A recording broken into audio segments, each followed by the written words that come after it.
बहू कमला एक बहुत स्वार्थी महिला है। उसने पैसों के लिए एक ऐसे इंसान से शादी की जो पहले से शादीशुदा और एक बच्चे का पिता भी था। कमला के पति को मरे हुए एक अरसा बीत गया है। अब वो अपने सौतेले बेटे वैभव के साथ रहती है। वैभव के दिल में अपनी माँ को लेकर इतना डर है कि वो अपनी माँ के सामने एक शब्द नहीं बोल पाता। उसकी माँ जो कहती है उसको सर झुकाकर वही मानना पड़ता है।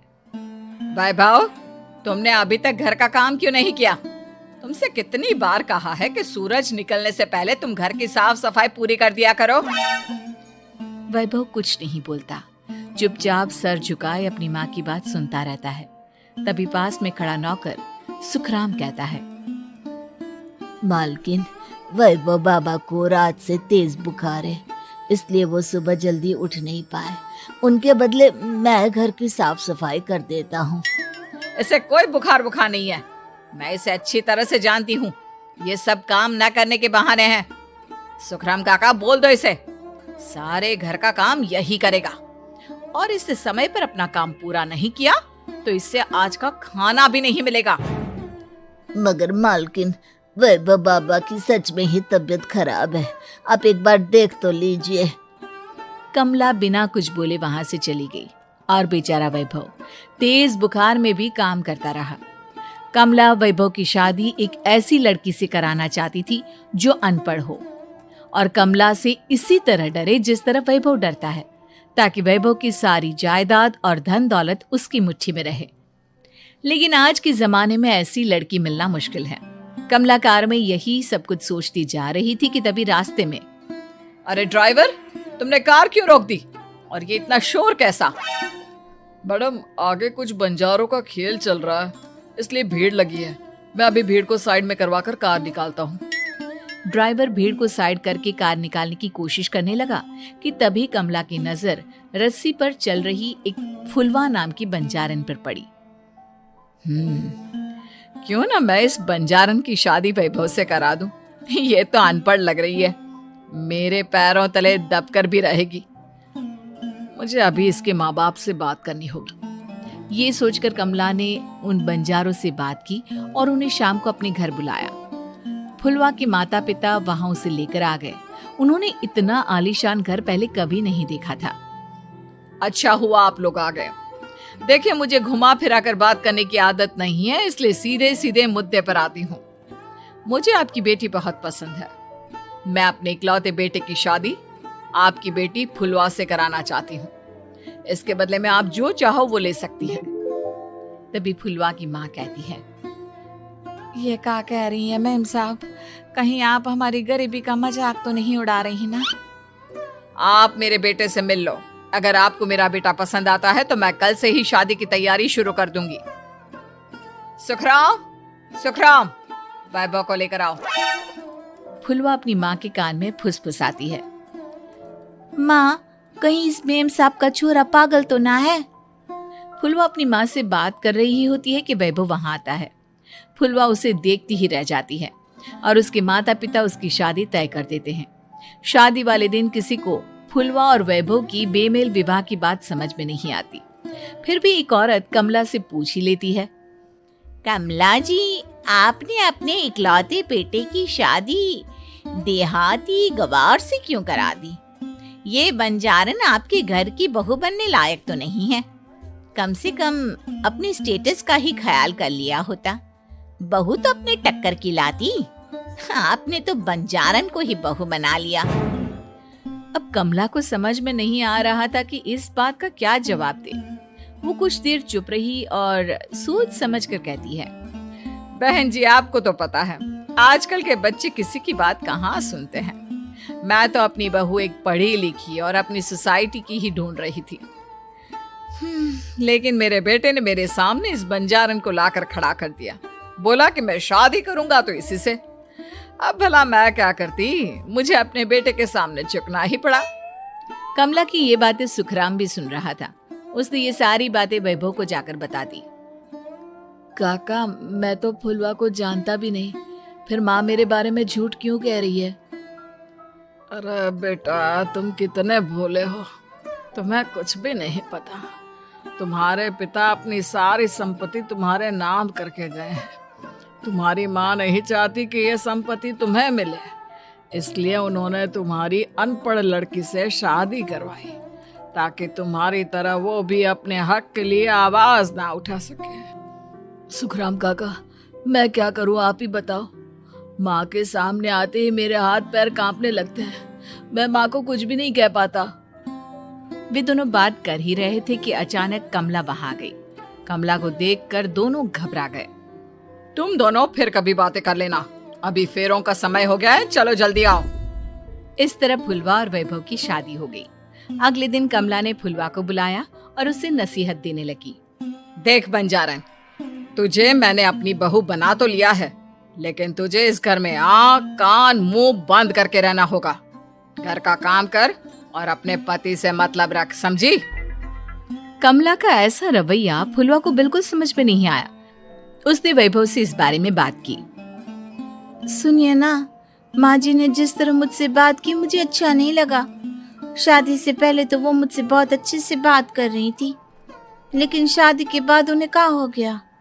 तुम ज्यादा मत सोचो, जैसा माँ कहती है वैसा ही करो। ये कहकर वैभव वहां से चला गया।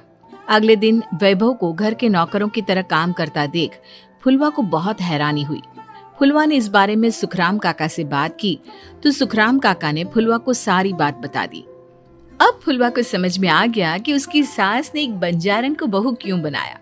एक दिन वैभव घर का काम कर रहा था, तभी उससे कांच की प्लेट टूट गई। किसने गिराई ये कांच की प्लेट?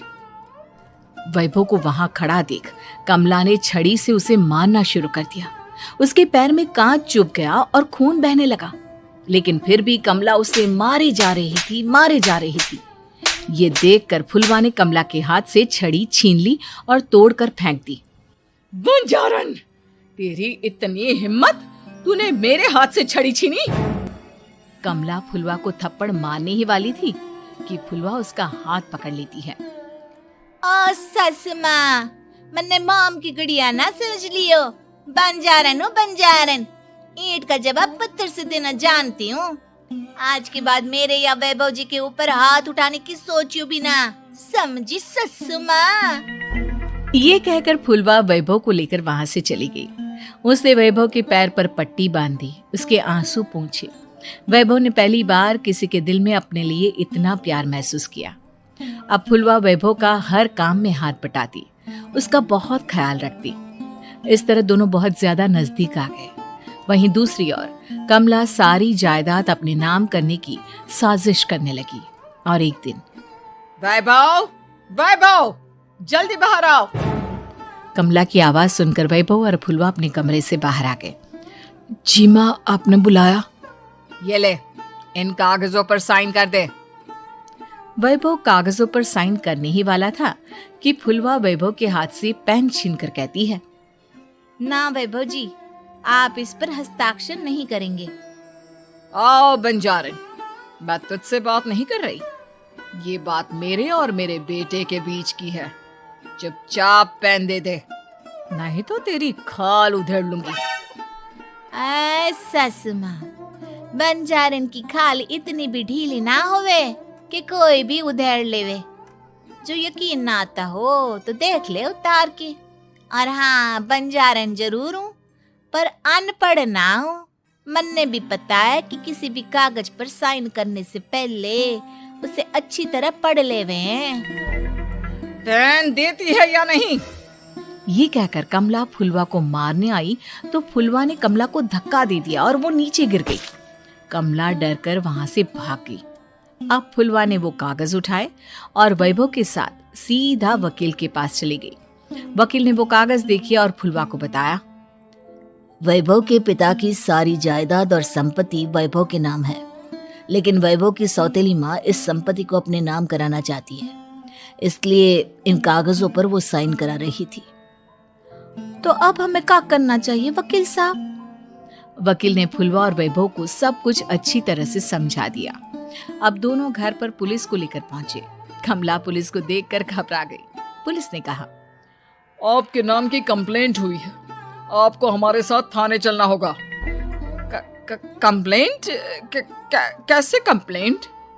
आप अपने सौतेले बेटे पर बहुत अत्याचार करती हो, धोखे से सारी जायदाद अपने नाम करा रही थी। अब नहीं इंस्पेक्टर साहब, जरूर ये मेरी बहू की कोई साजिश है, इसने गलत कंप्लेंट की है। मैडम, शिकायत आपकी बहू ने नहीं बल्कि आपके बेटे वैभव ने की है। कमला वैभव का नाम सुनकर दंग रह गई। जिस बेटे ने कभी उसके सामने सर नहीं उठाया था, आज वही बेटा उसके सामने पुलिस को ले आया है।